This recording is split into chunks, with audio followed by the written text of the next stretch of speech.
Hey everybody, Jeff from Colorado Craft Beef here. We get a ton of inquiries about pricing of beef, why the markets move, why we can't be cheaper, why anything happens in the beef space, and why the beef on your plate is expensive.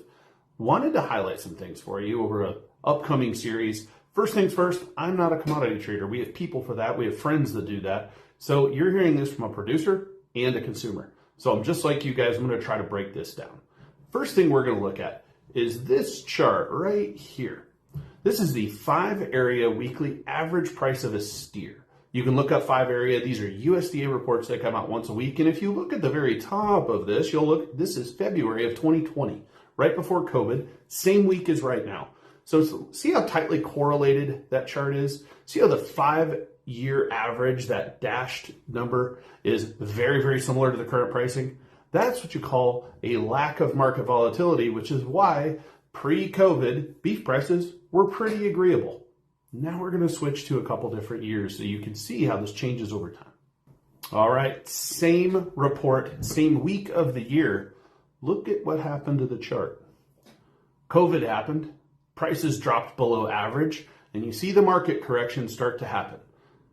Now it's very interesting as we look at the next few years. Watch what happens to the market and the volatility. All right, same report, same week, 2022. Watch the market breakout. See, the average is now below current pricing. At the end of 21, current pricing outstretched the average. And then you see the beginning of 22, it's really starting to creep forward. And February 23, look at that trend.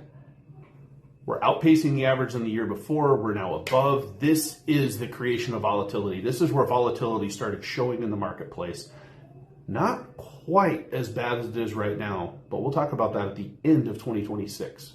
So, same week of the year, same chart. Look at the volatility on that chart. Look how high above the average we are. That is what's happening in the beef market today. Something I really want to point out for everybody that's a numbers nerd like myself. The operating range for that chart when we started in 2020 was from $100 to $150. The operating range for this chart today in 2026 is $150 to $250. The average, the top, and everything else from 2020 are under the chart you can see today. That's what's driving this.